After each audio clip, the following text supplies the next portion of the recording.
বক্তব্যের বিষয় শিরক। শিরক সম্পর্কে এক গুরুত্বপূর্ণ তথ্যবহুল সংক্ষিপ্ত বিবরণের চেষ্টা করব ইনশাআল্লাহ।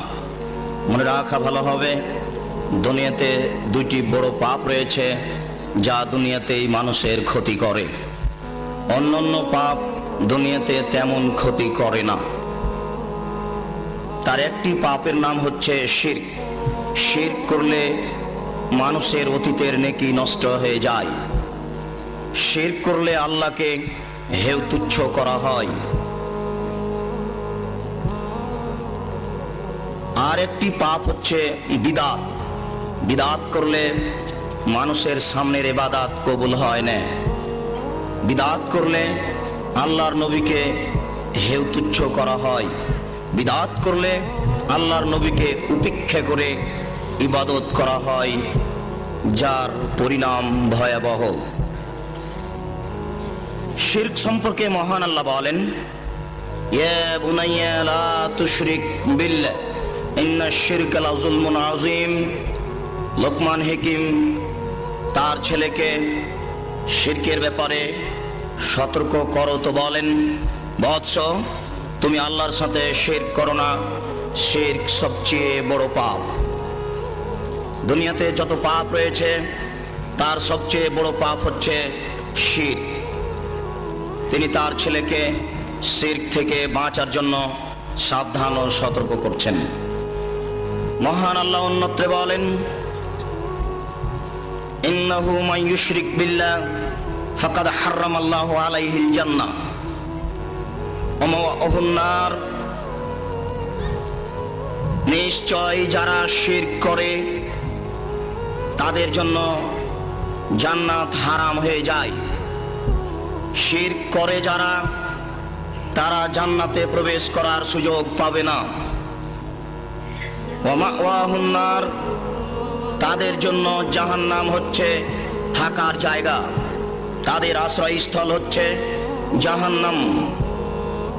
ওমা লিয-যালিমিনা মিন আনসার, যারা শিরক করে নিজেদের প্রতি অন্যায় করেছে, যারা শিরক করে নিজেদের প্রতি অত্যাচার করেছে, যারা শিরক করে আল্লাহর মানকে ক্ষুণ্ণ করেছে, তাদের জন্য বিচারের কাঠগড়াতে কোনো সাহায্য সহযোগী থাকবে না। মহান আল্লাহ বলেন, লাউ আশরাকু লাহাবিতা আনহুম মা কানু ইয়ামালুন। তারা যদি শিরক করে তাহলে তাদের কোনো নেকি থাকবে না, সব নেকি নষ্ট হয়ে যাবে। মহান আল্লাহ বলেন, লাইন আশরাকতা লা ইয়াহবাতান্না আমালুক ওয়া লা তাকুনান্না মিনাল খাসিরিন। হে মুহাম্মদ সাল্লাল্লাহু আলাইহি সাল্লাম, আপনি যদি শিরক করেন তাহলে আপনারও সমস্ত নেকি নষ্ট হয়ে যাবে। পৃথিবীর সাধারণ মানুষ তো দূরের কথা, আপনি একজন নবী হওয়ার পরেও যদি আপনি শিরক করেন, আল্লাহ তাআলা আমাদের নবীকে শিরক সম্পর্কে সতর্ক করেন, যার ব্যাপারে শিরকের ধারণা সম্ভব হতে পারে না, যার ব্যাপারে শিরকের কোনো আশা করা যায় না, যাকে শিরক মুক্ত করেই সৃষ্টি করা হয়েছে, এমন ব্যক্তিকে সতর্ক করা মানে পৃথিবীর সকল মানুষকে যথাযথভাবে শিরক থেকে সাবধান ও সতর্ক থাকার জন্য কঠোরভাবে মহান আল্লাহ আদেশ করেছেন। মহান আল্লাহ বলেন, হে মুহাম্মদ সাল্লাল্লাহু আলাইহি সাল্লাম, আপনি যদি শিরক করেন তাহলে আপনার সমস্ত নেকি নষ্ট হয়ে যাবে। ওয়া লা তাকুনান্না মিনাল খাসিরিন, অবশ্যই আপনি ক্ষতিগ্রস্তদের অন্তর্ভুক্ত হবেন। যারা শিরক করে জাহান্নামের অন্তর্ভুক্ত হয়েছে, আপনিও রক্ষা পাবেন না, জাহান্নামীদের একজন হবেন, ক্ষতিগ্রস্তদের একজন হবেন। তাহলে একজন নবীও যদি শিরক করেন রেহাই পাবেন না। শিরক মহাপাপ। যদিচ নবীদের ব্যাপারে পরকালীন ক্ষতিগ্রস্ত হওয়ার কোনো প্রমাণ নেই, নবী দ্বীন প্রচার করে সফলতা অর্জন করেন আর না করেন তাতে আসে যায় না। কোন নবীর পরকাল হারাবে এ মর্মে আল্লাহ এবং আল্লাহ রাসূল কিছু বলে যাননি। অনেক নবী এমন রয়েছেন যারা দ্বীন প্রচার করে সফলতা অর্জন করতে পারেননি। রাসূল সাল্লাল্লাহু আলাইহি সাল্লাম এক বৈঠকে বলেন, ওয়ারিজাত আলাইয়াল উমামাল মাজিয়া, আমার সামনে অতীতের সকল নবী এবং তাদের অধীনস্থ জনগণকে পেশ করা হলো। রায়তুন নাবিয়া মাহু আর রাহাত, তন্মধ্যে একজন নবীকে দেখলাম, তার সাথে কিছু লোক রয়েছে। ওয়ান নাবিয়া মাহুম আর রাজুল আর রাজুলান, আর একজন নবীকে দেখলাম, তার সাথে একজন বা দুইজন লোক রয়েছে। ওয়ান নাবিয়া মাহু লাইসা মাহু আহাদুন, আর একজন নবীকে দেখলাম, তার সাথে কোনো লোকই নেই। কি বুঝলাম? এমনও কত নবী দুনিয়াতে গেছেন যারা একজন থেকে দুইজন লোককে হেদায়েত করতে পেরেছেন। দেশে শাসন ব্যবস্থা কায়েম করা তো বহু দূরের কথা, রাষ্ট্রীয় ক্ষমতা অর্জন করা তো দূরের কথা। ওয়াল্লাহে আল্লাহর কসম, ওয়াল্লাহে আল্লাহর কসম, ওয়াল্লাহে আল্লাহর কসম, এই ইসলামী রাজনীতি হচ্ছে আর দাওয়াত সালাফিয়ে।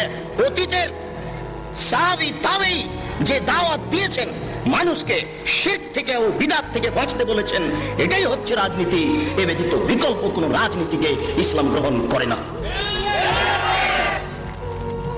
যে রাজনীতিতে মানুষের মানবতা থাকে না, যে রাজনীতিতে মানুষ একজন অপরজনকে হায়না পশুর মতো দেখে, পেলেই কখন ছিঁড়ে খাবে, কখন তাকে হত্যা করবে, মারবে, এরকম নোংরা রাজনীতি, এরকম বর্বর রাজনীতিকে ইসলাম গ্রহণ করে না। যার জন্য মূলত মনে করতে হবে ইসলামী রাজনীতি হচ্ছে আর দাওয়াত সালাফিয়ে। অতীতের সাহাবী তাবেঈ তাবে তাবেঈ যেইভাবে মানুষকে শিরক বিদআত থেকে বাঁচতে বলেছেন, সৎ পথে আমল করার জন্য আদেশ করেছেন, বর্তমান আলেম ওলামাদের জন্য এটাই উচিত হবে, কর্তব্য হবে দাওয়াত সালাফেরই দাওয়াত দেওয়া, যাতে করে মানুষ আল্লাহকে চিনতে পারে, আল্লাহকে বুঝতে পারে। তিনি বলেন, ফারাআইতু আন-নাবিয়্যা ওয়া মা'হু সাদুন আযীম, আর একজন নবীকে দেখলাম, তার সাথে অনেক মানুষ আছে। জানান্তু আন্নাহুম উম্মতি, আমি মনে করলাম এই লোকগুলি হতো আমার উম্মত। আমাকে বলা হলো না, হুয়া মূসা ওয়া কওমুহু, তিনি হচ্ছেন মূসা আলাইহিস সালাম এবং তার সম্প্রদায়। হাদিসের ভাষায় বোঝা যাচ্ছে যে মূসা আলাইহিস সালামের অনেক লোক অনুসারী হয়েছিল। তারপরে আরেকজন, তারপরে দেখলাম মুসাদুন আযীম, বড় একটা দল, কিলা আন্নাহুম উম্মাত, বলা হলো এরাই হচ্ছে আপনার উম্মত। ফীহিম রিজালুন ইয়াদখুলুনাল জান্নাহ বিগাইরি হিসাবিন ওয়ালা আযাবিন, ফীহিম রিজালুন সাবুন আলফ, তাতে ৭০,০০০ লোক রয়েছে যারা বিনা হিসাবে জান্নাতে যাবে, যাদের কোনো শাস্তি হবে না। আপনি যে আপনার অনেক জনগণ দেখছেন, আপনার জনগণের মধ্যে, আপনার উম্মতের মধ্যে ৭০,০০০ লোক রয়েছে যাদের কিয়ামতের মাঠে কোনো জিজ্ঞাসাবাদ করা হবে না, যাদের কোনো শাস্তি হবে না, হিসাব ছাড়াই এমনিতেই তাদেরকে জান্নাতে চলে যেতে বলা হবে। তারা কারা? লা ইয়াস্তারকুনা, যারা কোনোদিন ঝাড়ফুঁক করেনি, হক না হক, হক ঝাড়ফুঁকও তারা গ্রহণ করেনি, না হক ঝাড়ফুঁকও তারা গ্রহণ করেনি। ঝাড়ফুঁকের পথে গেলে আল্লাহর উপরে ভরসা, তাওয়াক্কুল কমে যায়। এই কাজ তারা করেনি, ১ নম্বর গুণ। ২ নম্বর গুণ হচ্ছে ওয়ালা ইয়াতাতাইয়ারুনা, তারা কোনো সময় কুফল গ্রহণ করেনি। কুফল বলতে বাড়ি থেকে বের হয়েছেন, কি যেন ভুলে গেছিলেন, আবার বাড়ি যেতে হবে, মনটা বলছে কাজ মনে হয় ভালো হবে না, আবার বাড়ি ফিরে যাব কি করে, এই যে মনে ধাক্কা দিচ্ছে, এর নাম কুফল। তারা এমন ৭০,০০০ লোক যারা কোনোদিন কুফল গ্রহণ করেনি। কুফল নামে দুনিয়াতে কোনো জিনিস আছে এটা তারা বিশ্বাস করতো না। এ হচ্ছে ২ নম্বর গুণ। ওয়ালা ইয়াকতুনা, তারা উল্কি করে নিত না শরীরে কোনো সময়। দাগ দিয়ে নেওয়া এরকম জিনিসকে তারা নাজায়েজ হারাম মনে করত। অত্র বুখারী মুসলিমের হাদিসে বুঝাচ্ছিলাম, বহু নবী এমন চলে গেছেন যারা দাওয়াত দিয়েছেন কিন্তু কোনো মানুষকে হেদায়েত করতে পারেননি। ভুল পথে গিয়ে মানুষকে দাওয়াত দিতে হবে, এটা ঠিক নয়। মিথ্যা কথা বলে জনসংখ্যা বেশি করতে হবে, এটা ঠিক নয়। নবীর যদি চলে, আমার কেন চলে না? জনগণকে আয়াতে নিয়ে আসা তো দূরের কথা, সারা জীবনে একটা লোককে হেদায়েত করতে পারেননি। বুখারী মুসলিমের হাদিসে এসেছে, আমি আরেকজন নবীকে দেখলাম, লাইসা মাহু আহাদুন, তার সাথে কোনো লোকই নেই, তিনি একাই। কি বুঝলেন এটা? অথচ তিনি একজন নবী। আব্দুল্লাহ ইবনে আমর রাদিয়াল্লাহু তাআলা আনহু বলেন, রাসূল সাল্লাল্লাহু আলাইহি সাল্লাম এক বৈঠকে বললেন, মনে রেখো, আকবারুল কাবায়রা সালাসা, সবচেয়ে বড় পাপ তিনটি। তার মধ্যে এক নাম্বার বড় পাপ হচ্ছে আল ইশরাকু বিল্লাহ, আল্লাহর সাথে শিরক করা। আল্লাহর সাথে শিরক করলে আল্লাহকে হেয় তুচ্ছ করা হয়। এই দেশের মাটিতে মানুষের বুঝে আকীদায় আল্লাহতে গন্ডগোল রয়েছে। তাদের আল্লাহ নিরাকার আর আমাদের আল্লাহ সাকার, আকার আকৃতি আছে। তাদের আল্লাহ সর্বত্র বিরাজমান, পায়খানা ঘরেও থাকে, পেশাবখানাতেও থাকে, বাড়িতেও থাকে। আমাদের আল্লাহ থাকেন সপ্তম আকাশের উপরে। দেখেন, আল্লাহতেও গন্ডগোল রয়েছে। মুকশাতুল মুমিনিন গ্রন্থে লেখা আছে, মানুষকে 130 ফরজ মানতে হবে। তার এক ফরজ হচ্ছে আল্লাহকে নিরাকার মানতে হবে। 3, 4, 5 এর এইসব মাদ্রাসা শিক্ষা বইগুলিতে লেখা আছে আল্লাহ হচ্ছেন নিরাকার। নাউজুবিল্লাহ, শত শত আয়াত রয়েছে যাতে প্রমাণ হচ্ছে আল্লাহর চক্ষু আছে, আল্লাহর কান আছে, আল্লাহর হাত আছে, আল্লাহর পা আছে। একাধিক আয়াত দ্বারা প্রমাণিত, সহিহ হাদিস দ্বারা প্রমাণিত। এরপরেও এক শ্রেণীর মানুষ নিজে ধ্বংসের পথে চলেছে, অপরকে ধ্বংসের দিকে টেনে নেওয়ার জন্য এরকম মন্তব্য করছে। নবীতেও গন্ডগোল। তাদের নবী হচ্ছে নূরের তৈরি আর আমাদের নবী হচ্ছেন মাটির তৈরি। তাদের নবী নূরের তৈরি, আমাদের নবী মাটির তৈরি। তৈরিগত হিসেবেই পার্থক্য।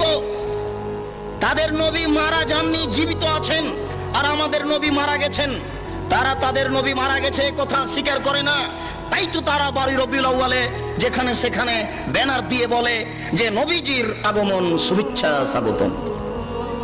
নবী চলে আসেন, সাল্লাল্লাহু গাইতে গাইতে এক পর্যায়ে দাঁড়িয়ে যায়, ইয়া নবী সালাম আলাইকা, মানে নবী কবর থেকে বের হয়ে চলে এসেছে। এটা মানুষের আকীদা। রাসূল সাল্লাল্লাহু আলাইহি সাল্লাম বলেন, পৃথিবীতে সবচেয়ে বড় পাপ তিনটি। তার মধ্যে এক নাম্বার বড় পাপ হচ্ছে শিরক করা। দ্বিতীয় বড় পাপ হচ্ছে হুকুকুল ওয়ালিদাইন, পিতামাতার অবাধ্য চলা। চুরি করলে বড় পাপ হয় বটে, পিতামাতার অবাধ্য চললে যত বড় হয় তত বড় হয় না। যদি চুরি করা বড় পাপ, জেনা করলে বড় পাপ হয় বটে, কিন্তু পিতামাতার অবাধ্য চললে যত বড় হয় তত বড় হয় না। যদি জেনা করাও বড় পাপ। মনে রাখতে হবে, পৃথিবীতে দ্বিতীয় মহাপাপ হচ্ছে পিতামাতার অবাধ্য চলা। মহান আল্লাহ পিতামাতার দেশের প্রসিদ্ধ খ্যাতি সম্পন্ন মুফাসসিরের পক্ষ থেকে রয়েছে, আপনারাও জানেন।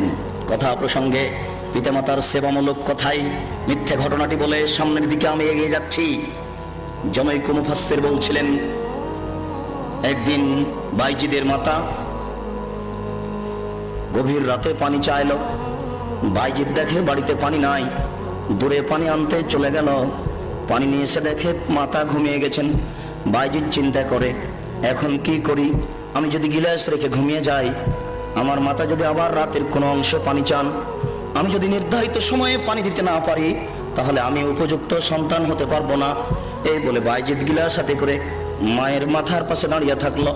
সকাল হয়ে গেল, মায়ের ঘুম ভেঙে গেল। মা দেখেন পাশে বাইজিদ দাঁড়িয়ে আছে। বাবা বাইজিদ, তুমি কেন দাঁড়িয়ে আছো? আম্মা, আপনি সন্ধ্যা রাতে পানি চেয়েছিলেন, দেখি বাড়িতে পানি নাই, দূরে পানি আনতে চলে গেলাম। পানি নিয়ে এসে দেখে আপনি ঘুমিয়ে গেছেন। আমি চিন্তা করলাম গিলাস রেখে যদি ঘুমিয়ে যাই, আপনি যদি রাতের কোনো অংশে পানি চান, উপযুক্ত সময়ে পানি দিতে পারবো না, আমি উপযুক্ত সন্তান হতে পারবো না। এই জন্য আমি গিলাস হাতে করে আপনার মাথার পাশে দাঁড়িয়ে আছি। মা গিলাসটা হাতে করে পানিটুকু পান করে নিয়ে বাচ্চাকে শুইয়ে দিয়ে আল্লাহর দরবারে প্রার্থনা করতে লাগলেন, প্রতিপালক, আমি বাইজিদের প্রতি সন্তুষ্ট হয়ে গেছি, তুমি বাইজিদকে কবুল করে নাও, বাইজিদকে বড় আলেম করে দাও। মায়ের দোয়া কবুল হয়ে গেল, বাইজিদ বড় আলেম হয়ে গেলেন। ঘটনা মিথ্যে। মায়ের দোয়া কবুল হয়ে যদি বাইজিদ বড় আলেম হতেন, তাহলে বাইজিদ একথা বলতেন না। বইয়ে লেখা আছে বাইজিদ একদিন বলেন বাহাস্তুল্লাহ, আল্লাহকে আমি খুঁজলাম, কোথায় আল্লাহ? আইন আল্লাহ, আল্লাহ কোথায়? খুব খুঁজলাম, ফামাওয়াজাদতুহু, আল্লাহকে খুঁজে পেলাম না। ফায়জান আল্লাহ, দেখি আমি নিজেই আল্লাহ। বাইজিদ একদিন দেখেছেন নিজেই আল্লাহ। তাহলে মায়ের দোয়া কবুল হলো কি করে? ভুল পথে কি মায়ের দোয়া কবুল হয়? তা হয় না। যারা এই বাউল ফকির এই জিকির প্রথা চালু করেছে তার কয়েকজন বড় হোতার একজন বাইজিদ, এক ইমাম গাজ্জালি, মনসুর হাল্লাজ, এরাই হচ্ছে এই আপনার অন্ধকারে জিকির নীতি চালু করেছে। তারাই বলেছে পীর মুরিদের 22টি নীতিমালা আছে, তার মধ্যে একটি নীতিমালা হচ্ছে মুরিদ থাকবে পীরের হাতে, মৃত্যু ব্যক্তি যেমন গোসল দাতার হাতে। গোসল দাতা মৃত ব্যক্তিকে ইচ্ছে মতো গোসল দেওয়ায়। গোসলদাতা মৃত ব্যক্তির কোন জায়গায় কোন অঙ্গে হাত লাগালে মৃত ব্যক্তি কি বলতে পারবে যে আমি ইতস্তবোধ করছি বা লজ্জাবোধ করছি? এটা কি মৃত ব্যক্তির বলার ক্ষমতা আছে? মৃত ব্যক্তি যেমন কিছু বলতে পারে না, কিছু বলে না, ঠিক মুরিদও তেমন পীরের হাতে। পীর মুরিদকে ইচ্ছে মতো কাজে লাগাবে, ব্যবহার করবে। একটু যদি কিছু বলে তাহলে মুরিদই কেটে যাবে। এটা দেশে বাস্তবায়ন হচ্ছে, এটা মানুষ করছে, লাখো মানুষ এটা করে চলেছে। আমরা পিতামাতার সেবার জন্য এরকম মিথ্যা কাহিনী জনগণের সামনে পেশ করতে চাই না। জাতির যদি বাড়িঘর করে দিতে না পারি, জাতির যদি রাস্তাঘাট করে দিতে না পারি, জাতির যদি স্কুল কলেজ করে দিতে না পারি, তাহলে জাতিকে চূড়ান্ত সঠিক ধর্ম দিতে পারবো, এতে আমরা বিশ্বাসী ইনশাআল্লাহ। ধর্মের নামে জাতিকে কোনোদিন ফাঁকি দিব না। ধর্মের নামে জাতিকে ফাঁকি দেওয়ার জন্য আমরা বাড়ি থেকে বের হইনি।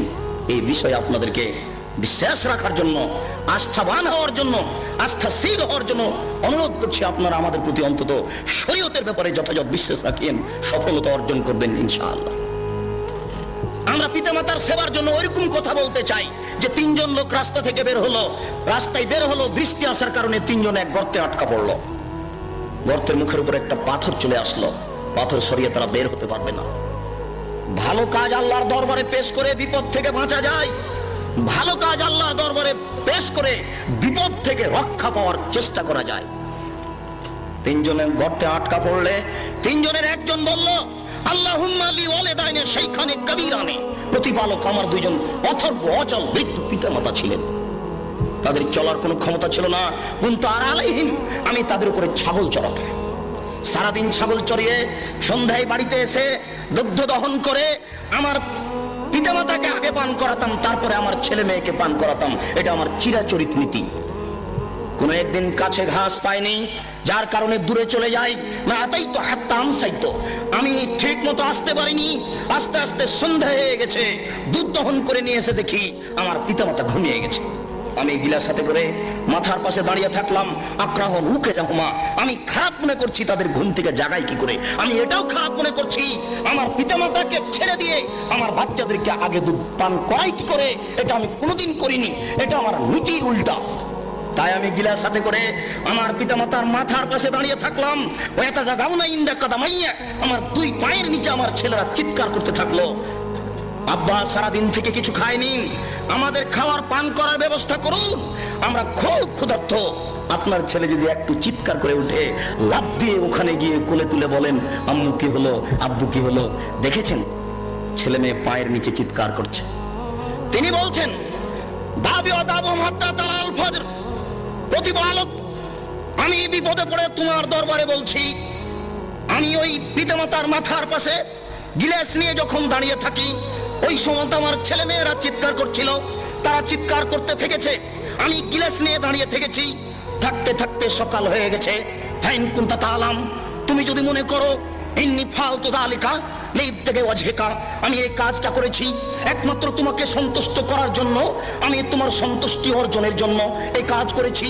সারা রাত আমার ছেলে মেয়ে চিৎকার করতে থেকেছে, আমি সারা রাত গিলাস নিয়ে দাঁড়িয়ে থেকেছি, এতে শুধু তোমার সন্তুষ্টি চাই। আজকে বিপদে পড়েছি, ওই সন্তুষ্টির বিনিময়ে তুমি আজকে আমাকে এই গর্তের মুখ থেকে, এই গর্ত থেকে রক্ষা করো। আল্লাহ তাআলা গর্তের মুখ থেকে পাথর সরিয়ে দিল। বুখারী মুসলিমের হাদিস। এতে থেকে আপনাকে কি দিলাম? আপনি আপনার পিতামাতার কি করবেন? আপনি আপনার পিতামাতার কি করতে পারেন? ছোট ছেলেকে সবাই আদর করতে পারে, বাচ্চা ছেলেকে চুমো সবাই খেতে পারে, বৃদ্ধ পিতামাতা পেশাব পায়খানা বিছানে করছে, এরকম পিতামাতাকে ছেলের মতো আদর করতে পারে কয়জন? এটা একটা পরীক্ষা। ওই সময়তে পিতামাতাকে খুব ভালো লাগে না, খারাপ লাগে। আর আমার এদিকে বিরুদ্ধে আছে স্ত্রী, ও মোটেই চায় না। ও বলে তোমার পিতামাতাকে আমি দেখতেই পারি না, ওদের দেখলে আমাকে খারাপ লাগে। সেবা করা তো দূরের কথা, এখন আপনি কি করবেন? জান্নাতের মূল হচ্ছে এরাই। আল্লাহর নবী বলেছেন তোমার মায়ের পায়ের নিচে জান্নাত, এই হাদিস সহিহ। আল্লাহর নবী বলেছেন তোমার মায়ের পায়ের নিচে জান্নাত। সাখাতুর রব্বে সাখাতুল ওয়ালিদাইন, পিতামাতা যদি সন্তুষ্ট থাকেন আল্লাহ সন্তুষ্ট, জান্নাত পাওয়া যাবে। পিতামাতা যদি অসন্তুষ্ট থাকেন তাহলে আল্লাহ অসন্তুষ্ট, জান্নাত পাওয়া যাবে না। সাখাতুর রব্বে সাখাতুল ওয়ালিদাইন, পিতামাতা যদি অসন্তুষ্ট থাকেন আল্লাহ অসন্তুষ্ট, জান্নাত পাওয়া যাবে না জাহান্নাম ছাড়া। রেজা রব্বে রেজাল ওয়ালিদাইন, পিতামাতা যদি সন্তুষ্ট থাকেন তাহলে আল্লাহ সন্তুষ্ট। তাহলে আল্লাহকে সন্তুষ্ট করার আগের একটা স্তর, আগের একটা ধাপ, আগের একটা স্তর হচ্ছে যে পিতামাতাকে সন্তুষ্ট করা। পিতামাতাকে সন্তুষ্ট না করে তাহাজ্জুদ পড়ে জান্নাত পাওয়া যায় না। তবে পিতামাতার দিকে সুনজরে তাকালে কবুল হজের সমান নেকি হয়, এ হাদিসটি জাল। পিতামাতার দিকে তাকালে কবুল হজের সমান নেকি হয়, এ হাদিস জাল। পিতামাতার দিকে সুনজরে তাকালে কবুল হজের সমান নেকি হয়, এ হাদিস জাল। প্রত্যেক লোমে লোমে কুরবানির এক নেকি হয়, এ হাদিস জাল। জাল হাদিস আছে, এই দুনিয়াতে বিশ্বাস রাখতে হবে। ইবাদত করার পূর্বে সতর্ক সাবধান থাকতে হবে কোন হাদিসের প্রতি আমল করা যাবে কি যাবে না। স্বামীর সেবায় জান্নাত পাওয়া যায়, স্বামীর পায়ের নিচে জান্নাত এ কথা নয়। রাসূল সাল্লাল্লাহু আলাইহি সাল্লাম বলেছেন কোন মহিলা যদি মারা যায়, তার স্বামী যদি তার উপরে সন্তুষ্ট থাকে তাহলে সে জান্নাতে যাবে, তার জন্য জান্নাত চূড়ান্ত। আল্লাহর নবী বলেছেন মান সাল্লাত মান সামাত সাহরাহা, কেউ যদি রমজান মাসের সিয়াম পালন করে আর 5 ওয়াক্ত সালাত আদায় করে, ওয়াতাত বালাহা, স্বামীর যদি সেবা করে, ওয়াহাসানাত ফারজাহা, যদি লজ্জা স্থানকে কন্ট্রোলে রাখতে পারে, ফালতাদখুল মিনাই বাবিন মিনাল জান্নাহ, তাহলে জান্নাতের যে কোনো দরজা দিয়ে প্রবেশ করতে পারে। আল্লাহর নবী অন্য জায়গাতে বলছেন যে স্বামীর এত মান, স্বামীর এত মর্যাদা স্ত্রীর উপরে বেশি, স্বামীর মান মর্যাদা এত বেশি যে স্বামীর যদি শরীরে ফোড়া হয়, ফেটে যায়, কেটে যায়, আর ওখান দিয়ে যদি রক্তপুঁজ বের হতে থাকে, আর তার স্ত্রী যদি এগুলো জিহ্বা দিয়ে চাটে, তাহলে সে তার স্বামীর হক আদায় করতে পারবে না। তাহলে কি রক্তপুঁজ স্ত্রীকে জিহ্বা দিয়ে চাটতে হবে? এটি কি কথা? জি না। এই কাজও যদি করে, এই কাজও যদি করে, তবুও সে তার স্বামীর হক আদায় করতে পারবে না। তো কলেজে ইউনিভার্সিটিতে চাকরি করে সারাদিন বাড়িতে না থেকে হক আদায় করবে কি করে? জাতি যেমন তাকে মূল্যায়ন করে না, তারাও তেমন মূল্যায়ন করবে না। তা তো ছিল সুন্দর বস্তু, তা তো ছিল দামি বস্তু, নরম বস্তু। 10 মাস 10 দিন তার মা তাকে পেটে রেখেছে, 2 বছর দুধ পান করিয়েছে, 5 বছর তেল কাজল দিয়ে মানুষ করেছে, 20 বছর 25 বছর যাবত লেখাপড়া শিখিয়েছে, সুন্দর করে আদর করে আপনার হাতে তুলে দিয়েছে। আপনি তাকে ভোগ করবেন এই জন্য, তবু আপনি তাকে মারেন কেন? তাকে গালি দেন কেন? আপনি কি ভাবছেন? এতে পিতার সার্থকতা কি? এতে পিতা কি পেলেন? এখানে পিতার কি রয়েছে? এত শ্রম দেওয়ার পরে আপনার হাতে তুলে দেওয়া হয়েছে, এরপরে আপনি তার সাথে অন্যায় আচরণ করেন। আল্লাহ তাকে বলছেন যে আমি স্ত্রীকে সৃষ্টি করেছি যেন তোমরা শান্তি তৃপ্তি পাও। কিসের শান্তি তৃপ্তি? কাকে বলে? ও তো ফিল্ডে ঘুরে বেড়াচ্ছে, ও তো সম অধিকার চাচ্ছে। এভাবে শান্তি তৃপ্তি টিকে না। বলছিলাম পৃথিবীতে দ্বিতীয় মহাপাপ হচ্ছে পিতামাতার অবাধ্য চলা, তৃতীয় মহাপাপ হচ্ছে কাউলুস সুরে, মিথ্যা কথা বলা। আল্লাহর নবী অন্যত্রে বলেন কেউ যদি মিথ্যা কথা বলে তাহলে তার মুখের ডান দিককে ফেড়ে পিছন দিকে নিয়ে যাওয়া হবে, মুখের বাম দিককে ফেড়ে পিছন দিকে নিয়ে যাওয়া হবে। আল্লাহর নবী অন্যত্রে বলেছেন যারা মিথ্যা কথা বলে তাদের ইবাদত কবুল হওয়ার বিষয়টি ভাববার বিষয়। মিথ্যে কথা বললে মুখ অপবিত্র থাকে। মিথ্যে কথা থেকে সাবধান থাকতে হবে, মিথ্যে কথা থেকে বেঁচে থাকতে হবে। অফিরায়াতিন কাউলুস জুরে শাহাদাতুস জুরে, অন্য এক বর্ণনা রয়েছে মিথ্যে সাক্ষী দেওয়া হচ্ছে পৃথিবীতে তৃতীয় মহাপাপ। মিথ্যে সাক্ষী দেওয়া হচ্ছে পৃথিবীতে তৃতীয় মহাপাপ। আপনারা মিথ্যে সাক্ষী কোর্টে হোক, কাচারিতে হোক, গ্রামে হোক, যে কোনো জায়গায় হোক না কেন, মিথ্যে সাক্ষী দিতে যাবেন না, মহাপাপ। আব্দুল্লাহ ইবনে মাসউদ রাদিয়াল্লাহু তাআলা আনহু বলেন, রাসূল সাল্লাল্লাহু আলাইহি সাল্লাম এক বৈঠকে জিজ্ঞাসার উত্তরে বললেন, একটা লোক জিজ্ঞাসা করল, আল্লাহ রাসূল, আইয়ুয যামবি আকবার, সবচেয়ে বড় পাপ কোনটি? আল্লাহ রাসূল বললেন, আনতাদুল্লাহ নিদ্দান ওয়া খালাকা, তুমি আল্লাহর সাথে শিরক করবে, তুমি কাউকে তার সমপর্যায়ের করবে, এমন অবস্থা আল্লাহ তোমাকে সৃষ্টি করেছে, এটাই হচ্ছে পৃথিবীতে সবচেয়ে বড় পাপ। জিজ্ঞাসাকারী বলল, আল্লাহ রাসূল, সুম্মা আই, এরপরে কোনটা বড় পাপ? আল্লাহ রাসূল বললেন, আন তাকতুল ওয়ালাদাকা খাসিয়াতা ইয়াতামামা, তুমি খাদ্যের ভয়ে তোমার সন্তানকে হত্যা করবে, এটাই হচ্ছে পৃথিবীতে দ্বিতীয় মহাপাপ। খাদ্যের ভয়ে সুখী সংসারের আশায় তোমার ছেলে মেয়েকে হত্যা করবে, এটাই হচ্ছে দ্বিতীয় মহাপাপ। মনে রাখা ভালো হবে, খাদ্যের ভয়ে ছেলে হত্যা করা হারাম, খাদ্যের ভয়ে সুখী সংসারের আশায় ছেলে হত্যা করা মহাপাপ। মহান আল্লাহ বলেন, লা তাকতুলু আওলাদাকুম খাশিয়াতা ইমলাক নাহনু নারযুকুহুম, তোমরা খাদ্যের ভয়ে সন্তান হত্যা করো না, রুজি আমি দিয়ে থাকি, রুজি আমি দিই, খেতে আমি দিই, খেতে দেওয়ার বিষয়টি তোমার হাতে আমি দিইনি, আমি রিজিক দিয়ে থাকি, আমি রুজি দিয়ে থাকি, কিভাবে দিব সেটা আমার ব্যাপার। কেউ গরিব থাকবে না দুনিয়াতে, সবাই ধনী হয়ে যাবে। মানুষ যদি মানুষের উপরে চড়ে থাকে তবুও মানুষ ধনী হয়ে যাবে, এই কথা আল্লাহর নবী বলেছেন। এই জন্য খাদ্যের ভয়ে সন্তান হত্যা করা মহাপাপ। মনে রাখা ভালো হবে, রাসূল সাল্লাল্লাহু আলাইহি সাল্লাম বলছেন, একটা গাভীর দুধ খাবে 1 গ্রাম। গাভীর দুধ হতো আগে হাফ কেজি থেকে 3 কেজি, এখন একটা গাভীর দুধ হয় 3 কেজি থেকে 40 কেজি। আল্লাহ রাসূল বলছেন, একটা গাভীর দুধ খাবে 1 গ্রাম। আল্লাহ রাসূল বলছেন, একটা ডালিম খাবে একটা বংশ। একটা ডালিম ছিল 1 ছটাক ওজনের, এখন একটা ডালিম হচ্ছে 1 কেজি ওজনের। একটা ডালিম খাবে একটা বংশ। পৃথিবীতে এত অর্থ সম্পদ বেশি হয়ে যাবে, আল্লাহর নবী বলছেন, বসাতাত আলাইকুম দুনিয়া কামা বসাতাত মান কানা ক্বাবলাকুম, পৃথিবী তোমাদের এইভাবে তুলে ধরা হবে, নাও খাও, কত খাবা খাও। কিভাবে খাবেন? শুধু খালি টাকা আর টাকা, শুধু খালি অর্থ সম্পদ আর অর্থ সম্পদ, বৈধ অবৈধ অসংখ্য উপার্জনের পথ। কে কত টাকা ইনকাম করবে, সবাই ইনকামের প্রতিযোগিতায় নেমে গেছে। এখন কিন্তু আপনারা দেখতে পাচ্ছেন সবাই ইনকামের প্রতিযোগিতায় নেমে আছে। সাথে সাথে সন্তান কমালে 2টা লস হয়, মনে রাখবেন। সন্তান কম নিলে ইহকালীন একটা লস, পরকালীন একটা লস। আল্লাহ বলেছেন, নবী বলেছেন, সন্তান বেশি হলে টাকা বেশি হয়। আল্লাহ বলেছেন, নবী বলেছেন, ছেলে মেয়ে বেশি হলে টাকা বেশি হয়। আল্লাহ বলেছেন, নবী বলেছেন, ছেলে মেয়ে বেশি হলে টাকা বেশি হয়। তাহলে ছেলে মেয়ে কম হলে অর্থ সম্পদ কম হবে, ছেলে মেয়ে কম হলে অর্থ সম্পদ কম হবে, এটা হচ্ছে ইহকালীন লস। আর পরকালীন একটা লস হচ্ছে, আল্লাহর নবী বলেছেন, ছেলে মেয়ে যদি বাল্য অবস্থায় মারা যায়, যুবক হওয়ার পূর্বে মারা যায়, তাহলে কিয়ামতের কাঠগড়াতে পিতামাতার কাপড় ধরে আল্লাহকে বলবেন, প্রতিপালক, আমার বাপ মাকে জান্নাতে দেওয়ার পূর্বে আমরা জান্নাতে যাব না। বেঁকে বসবে, একেবারে বেঁকে বসে বলবে, প্রতিপালক, আমার পিতামাতাকে জান্নাতে না দেওয়ার পূর্ব পর্যন্ত আমরা জান্নাতে প্রবেশ করব না। এখন আপনার ছেলে মেয়ে তো মাত্র 2 জন, কয়জন মরে কয়জন থাকে? তাহলে পরকালীন বড় ধরনের লস। আপনাকে যদি জিজ্ঞাসা করি আপনারা কয় ভাই বোন, তাহলে বলবেন 4 বোন 5 ভাই, না 3 বই 7 ভাই। আপনারা অনেক, কিন্তু আপনার ছেলে মেয়ে 2টা বা 3টে, একই কথা। আমাকে জিজ্ঞাসা করেন, আর 5 জনকে জিজ্ঞাসা করেন, সবাই বলবে যে আমরা 8-10 জন ভাই বোন, আমরা 5-7 ভাই বোন। এখন আপনার বিষয়টা আমার বিষয়টা জিজ্ঞাসা করলে কমে এসেছে, তো তাদের চলে, আমাদের চলে না। ভুল, সন্তান কম নিলে 2টা লস হবে। রাসূল সাল্লাল্লাহু আলাইহি সাল্লামকে জিজ্ঞাসাকারী বললেন, আল্লাহর নবী, সুম্মা আইয়ুন, এরপরে মহাপাপ কোনটি? আল্লাহ রাসূল বললেন, আনতাজনি হালিলাতা জারি, তুমি তোমার প্রতিবেশীর সাথে জেনা করবে, এটা হচ্ছে 3য় মহাপাপ। প্রতিবেশীর সাথে জেনা করা মহাপাপ, এর অর্থ এই নয় যে দূরের মহিলার সাথে জেনা করা ছোট পাপ, এটা নয়।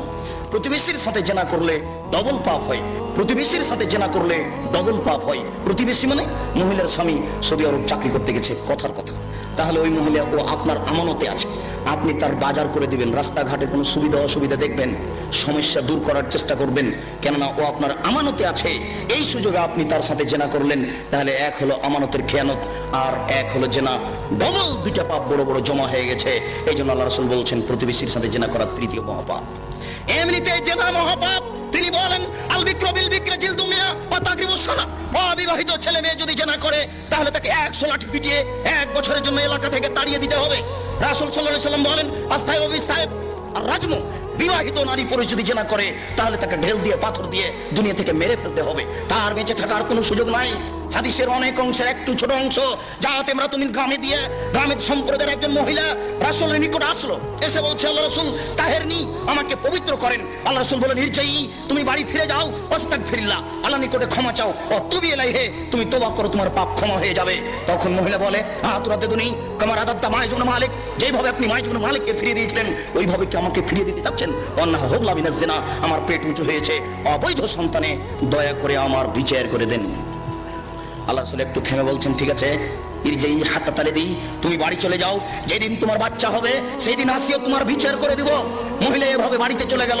যেদিন সন্তান হলো সেই সবেমাত্র হয়েছে সন্তান, এই সন্তান নিয়ে বিচারালয়ে উপস্থিত আল্লাহর নবী, এই যে সন্তান জন্ম নিয়েছে আপনি বিচার করে দেন। আল্লাহ রাসূল একটু থেমে বলছেন আচ্ছা ঠিক আছে, তুমি বাড়ি যাও, বাচ্চাকে দুধ পান করাও, যেদিন বাচ্চা দুধ ছেড়ে দিবে সেদিন নিয়ে আসিও, তোমার বিচার করে দিব। মহিলা বাচ্চা নিয়ে বাড়ি চলে গেল, বাচ্চাকে 2 বছর যাবত দুধ পান করালো। 2 বছর পরে বাচ্চা নিয়ে বিচারালয়ে উপস্থিত, ও ফিয়াদেহি কেসরাত খুবজিন, এমন অবস্থায় বাচ্চার হাতে এক টুকরা রুটি রয়েছে, এই রুটি প্রমাণ করে যে বাচ্চা খাদ্য খেতে পারে। বাচ্চা নিয়ে বিচারালয়ে উপস্থিত আল্লাহর নবী, বাচ্চার বয়স 2 বছর হয়েছে, আপনি বিচার করে দিন বাচ্চা এখন খাদ্য খেতে থাকতে পারে।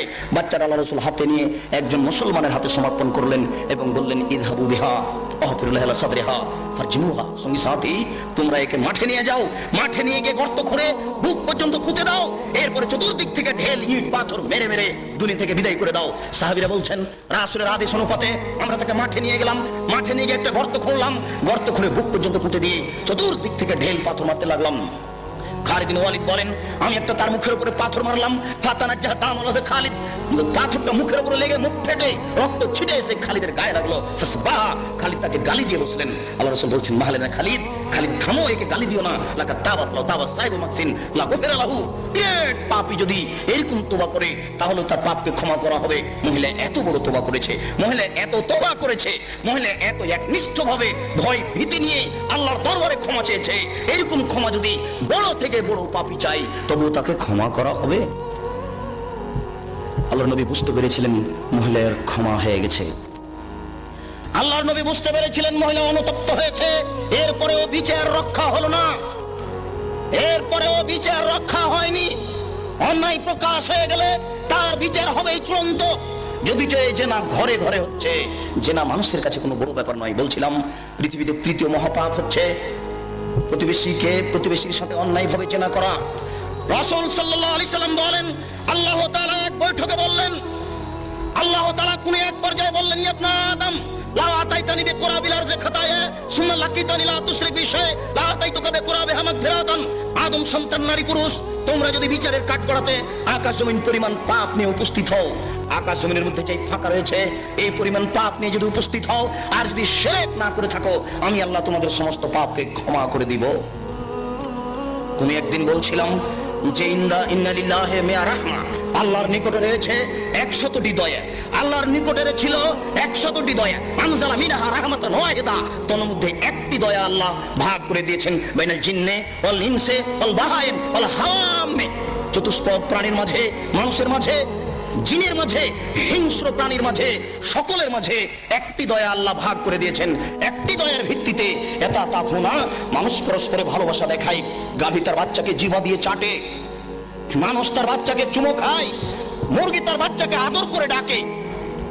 আল্লাহ তাআলা 99 রাহমা ইয়ারহামু বিহা ইয়াউমুল কিয়ামা, আল্লাহ তাআলা 99টা দয়া নিজের কাছে রেখেছেন। এই 99টা দয়া দিয়ে আল্লাহ বিচারের কাঠগড়াতে মানুষকে ক্ষমা করবেন।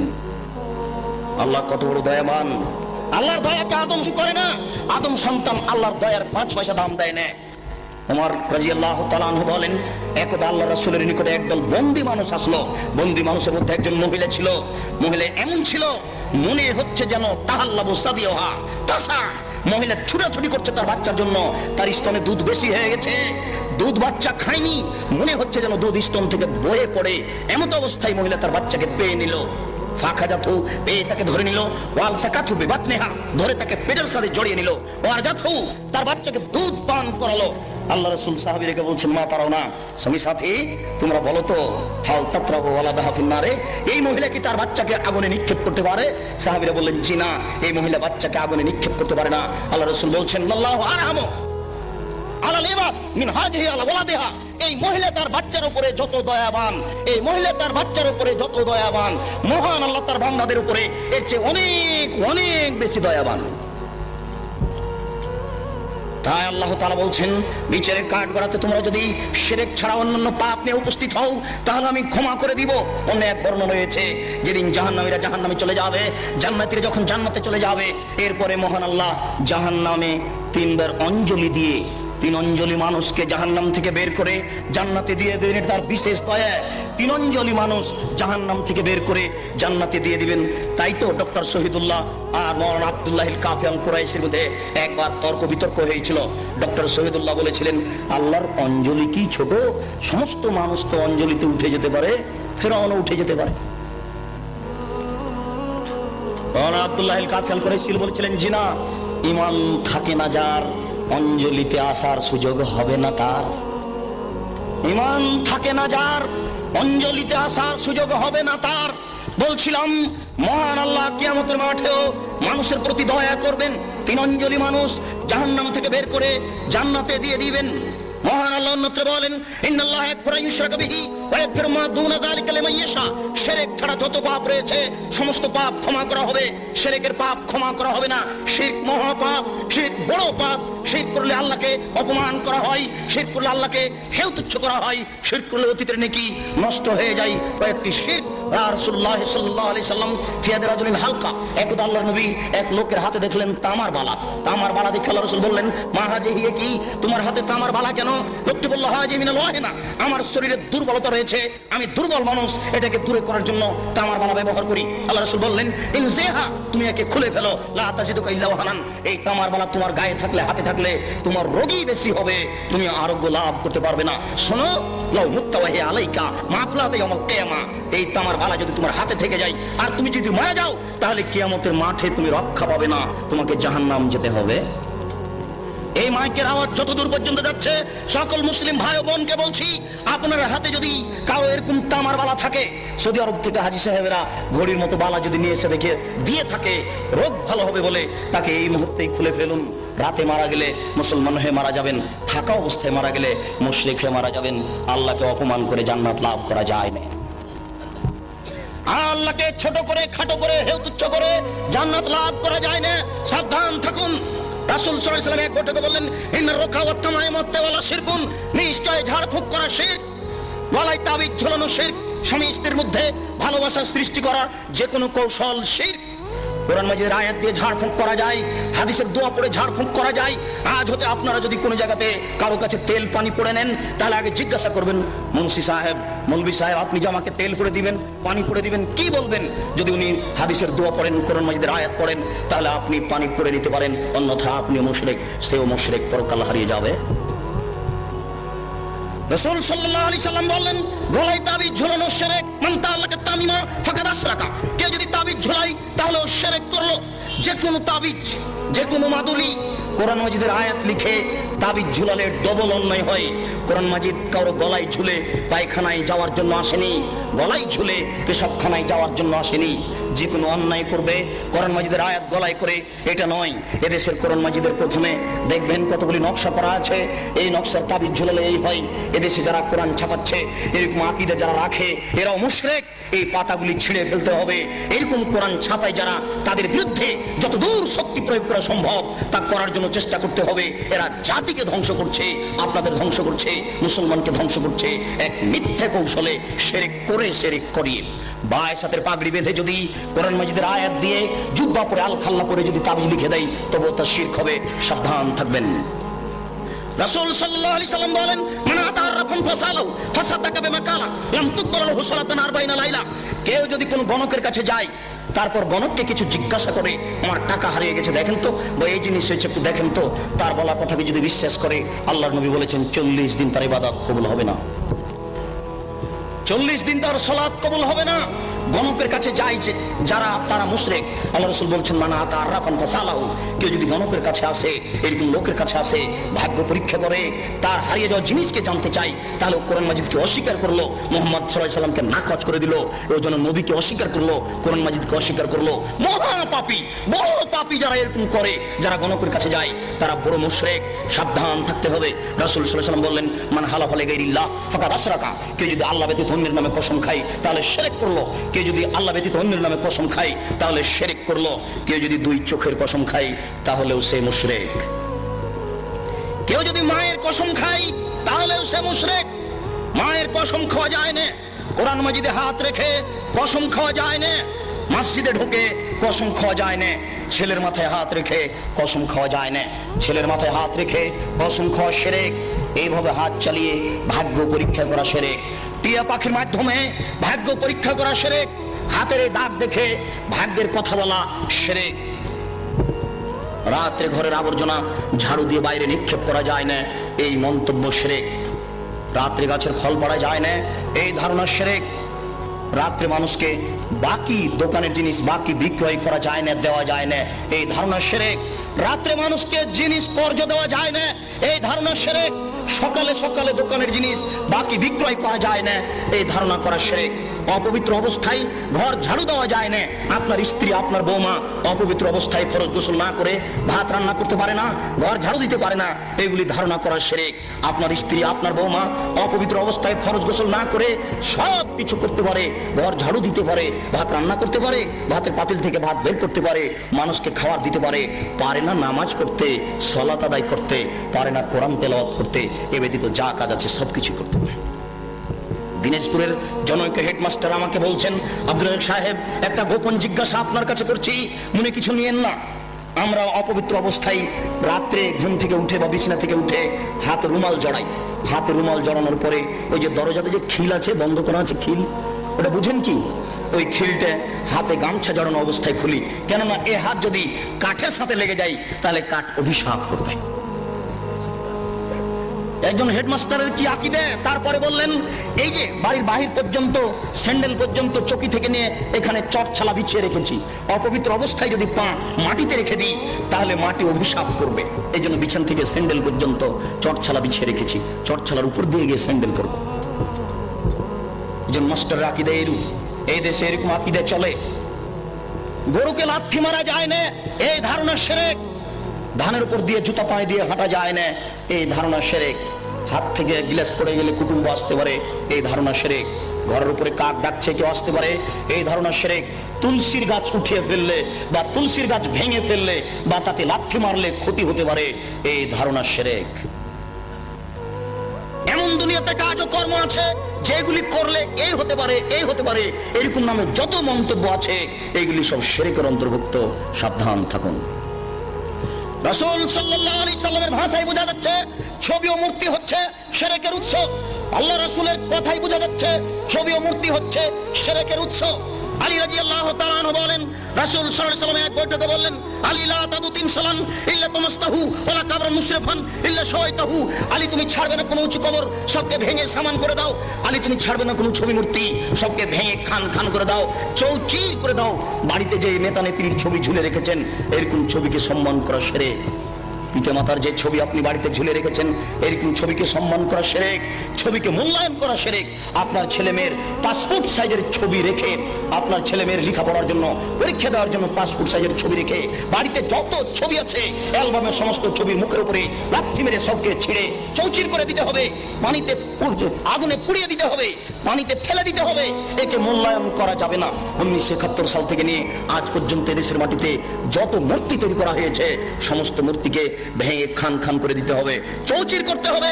আপনি না পারলে আপনার ছেলে করবে, আপনার ছেলে না পারলে তার ছেলে করবে। কেউ যদি ভাঙতে না পারে তাহলে যেদিন ঈসা আলাইহিস সালাম আসবেন সেদিন এদেশের ছবি মূর্তিকে লাথি মেরে ভেঙে চৌচির করে দিবেন। সেদিন কোনো মায়ের বেটা ঠেকাতে পারবে না। কেন? আল্লাহ রাসূল বলেছেন, ইয়াদখুল ইসলাম ফি কুল্লি বাইতি মাতারিন ওয়া বারিন বাইসি আজিজিন ওয়া জুল্লি জালালিন। প্রত্যেক ইটের বাড়িতে ইসলাম প্রবেশ করবে, প্রত্যেক খড়ের বাড়িতে ইসলাম প্রবেশ করবে, শহরের বাড়িতে ইসলাম প্রবেশ করবে, গ্রামের বাড়িতে ইসলাম প্রবেশ করবে, সম্মান সহকারে না অপমান সহকারে। সবাই যদি ইসলাম মেনে নেয় তাহলে মর্যাদার হানি হবে না, আর যদি ইসলাম না মানে তাহলে পিটিয়ে ইসলাম গ্রহণ করতে বাধ্য করা হবে। ব্যক্তিকেই পিটিয়ে বাধ্য করা হবে, তাহলে ছবি মূর্তিকে সে সম্মান দেবে কি করে? ছবি মূর্তিকে সম্মান করা শিরক, মূল্যায়ন করা শিরক। আজ এখান থেকে উঠে বাড়িতে ঢুকে শোকে যে যত পুতুল আছে, যত ছবি মূর্তি আছে, আপনার আমেরিকা থেকে আনা যদি সোনার হরিণ হয় তবু লাথি মেরে ভেঙে চৌচির করতে হবে। ওকে মূল্যায়ন করা যাবে না। ছবি মূর্তিকে মূল্যায়ন করা শিরক। জন্মদিবস পালন করা শিরক, মৃত্যু দিবস পালন করা শিরক, 16 ডিসেম্বর পালন করা শিরক, 21শে ফেব্রুয়ারি পালন করা শিরক, 26শে মার্চ পালন করা শিরক, পহেলা বৈশাখ পালন করা শিরক, কবরে ফুল চড়ানো শিরক, শহীদ মিনারে ফুল চড়ানো শিরক। 21শে ফেব্রুয়ারি যদি সারা বাংলাদেশের নারী পুরুষ পায়ের জুতা খুলে হাতে ফুল নিয়ে বরকতের কবরে দেয়, শহীদ মিনারে দেয়, তাহলে কি তারা বরকতের 1 পয়সা উপকার করতে পারবে? পারবে না। এই জন্য এরকম জাতিকে আমরা শিক্ষিত জাতি বলি না, এরকম হেডমাস্টারকে আমরা শিক্ষিত বলি না। এরকম জাতির, এরকম হেডমাস্টারের নিপাত হোক, এটা আমরা চাই। যার দ্বারা জাতি উপকৃত হতে পারে না, যে শিক্ষিত সমাজের দ্বারা জাতি কবরে যায়, জাতির পরকাল হারায়, ওরকম শিক্ষিত সমাজ আমরা চাই না। আমরা চাই শিরক বিদআত মুক্ত সমাজ, যে শিরক বিদআত মুক্ত সমাজে আল্লাহকে সন্তুষ্ট করতে পারবো। অনেক সময় পাপ করলেও আল্লাহ ওরকম অসন্তুষ্ট হন না। শিরক করলে কাবা শরীফে যদি শিরক থাকে তবুও শিরক, কাবা শরীফে যদি ছবি থাকে তবুও শিরক। পৃথিবীর যেখানেই ছবি থাক না কেন অবশ্যই তার শিরক। যেখানেই থাক না কেন, কাবা শরীফের ছবি মূর্তি ছিল, অনেক মূর্তি ছিল সেখানে। হবল নামে একটা মূর্তি ছিল কাবা শরীফের ঘরের পাশে, হবল, সেটাই বেশি মূল্যায়ন করা। সেই হবল মূর্তির পাশে ছিল একটা পাতিল, সেই পাতিলে ছিল 3টে খড়ি, অর্ধ হাতক আর 1 হাতক 3টে খড়ি ছিল। একটা খড়ির গায়ে লেখা ছিল ইফাল, করো, আর একটা খড়ির গায়ে লেখা ছিল লা তাফাল, করো না, আর একটা খড়ির গায়ে লেখা ছিল মুহমাল, কিছুই না। তারা ছেলে মেয়ের বিবাহ দিলে বা কোনো সফর করতে চাইলে বা কোনো পদক্ষেপ কাজের গ্রহণ করতে চাইলে ওই পাতিলের ভিতরে হাত ঢুকিয়ে খড়ি বের করত। যদি ওই খড়ি বের হয়েছে যাতে লেখা আছে ইফাল, করো, তার মানে হবল মূর্তি বলে দিল এ আল্লাহ নকল, আল্লাহ নাউজুবিল্লাহ বলে দিল যে তোমরা কাজ করো, আল্লাহ বলে দিল করতে, এখন তারা করবে, নাউজুবিল্লাহ। যদি ওই খড়ি বের হয় যাতে লেখা আছে লা তাফাল, করো না, এখন ওদের নকল আল্লাহ বলে দিল যে এই কাজ করতে হবে না, মেয়ের বিবাহ দিতে হবে না, তারা করবে না। তারা যুদ্ধের মাঠে জয়ী হলে বলতো উলু হবাল, উলু হবাল, এ হবাল তুমি সম্মানী, তুমি জয়ী, তোমাকে আমরা মূল্যায়ন করি। মানুষ শিরক করত। মহান আল্লাহ বলেন জাল হক এসেছে সত্য, ওয়াজাহাকাল বাতিল চলে গেছে মিথ্যে, ইন্নাল বাতিলা নিশ্চয় মিথ্যে, কানা যাহুকা চিরদিন মিথ্যে। এই বলে আল্লাহর নবী লাঠি হাতে করে কাবা ঘরে ঢুকে যত ছবি মূর্তি ছিল সবকে ভেঙে চৌচির করে লাথি মেরে বের করে দিয়েছেন। ওই ছবি মূর্তি আবার আপনি মুসলমানের বাচ্চা হয়ে ঘরে ঢুকিয়েছেন, ওই ছবি মূর্তি আবার আপনি শোকেজে সাজিয়েছেন। আপনার গোশতের মধ্যে ঢুকে আছে মূর্তি ভাঙা নীতি, আপনার রক্তের মধ্যে ঢুকে আছে মূর্তি ভাঙা নীতি। আপনি মূর্তি ভাঙা জাতি, আপনি মূর্তি ভাঙা সম্প্রদায়, আপনি মূর্তির উপরে লাথি মারা সম্প্রদায়। আপনি মূর্তিকে মূল্যায়ন করেন কি করে? মূর্তিকে আপনি মূল্যায়ন করতে পারেন না।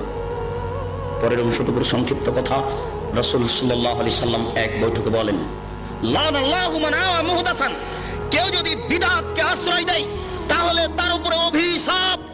রাসূল সাল্লাল্লাহু আলাইহি সাল্লাম এক বৈঠকে বলেন, মান আওয়া মুহদাসান লা ইউকবালু আনহু আদল ওয়া সারফ, কেউ যদি বিদআত করে তাহলে তার নফল ইবাদত কবুল হবে না, ফরজ ইবাদত কবুল হবে না। রাসূল সাল্লাল্লাহু আলাইহি সাল্লাম এক বৈঠকে বলেন, লাউ কানা মূসা হাইয়া, আজকে যদি মূসা আলাইহিস সালাম জীবিত হন, ও আদরাকা মিন নবুয়তি, আর মূসা আলাইহিস সালাম যদি আমার নবুয়ত পান, তাহলে আমাকে মেনে নেওয়া ছাড়া তার কোনো গত্যন্তর থাকবে না, আমাকেই তাকে মেনে নিতে হবে। রাসূল সাল্লাল্লাহু আলাইহি ওয়াসাল্লাম এক বৈঠকে বলেন, মান আমিলা আমালান লাইসা আলাইহি আমরুনা ফাহুয়া রাদ্দুন, কেউ যদি এমন কিছু করে যেটা আমার শরীয়তের অন্তর্ভুক্ত নয় তাহলে তা হবে পরিত্যাজ্য ইবাদতের জগতে। আয়েশা রাদিয়াল্লাহু তাআলা আনহা বলেন, আল্লাহ রাসূল বলেছেন, মান আহাদাসা ফি আমরিনা হাজা মা লাইসা মিনহু ফাহুয়া রাদ্দুন, কেউ যদি আমার শরীয়তে ইবাদতের নামে নতুন কিছু ঘটায় তাহলে তা পরিত্যাজ্য। মনে রাখা ভালো হবে, শরীয়তে নতুন কাজ গ্রহণীয় নয়, ভালো হলেও। হে উপস্থিত বৈঠকের দিনী মুসলিম ভাই বোন, শরীয়তে নতুন কাজ ভালো হলেও গ্রহণীয় নয়। আমি নিজেকে ক্লান্তিবোধ মনে করাই, বিদআতের অংশ আজকের মতো রেখে দিচ্ছি। বিদআতের অংশ পরের দিন পরবর্তীতে অন্যত্রে করব ইনশাআল্লাহ। সেদিন শুধুমাত্র বিদআতের আলোচনায় শোনাবো। আজকে এই আলোচনার এই অংশে এসে বলছি, মনে কিছু নিয়েন না।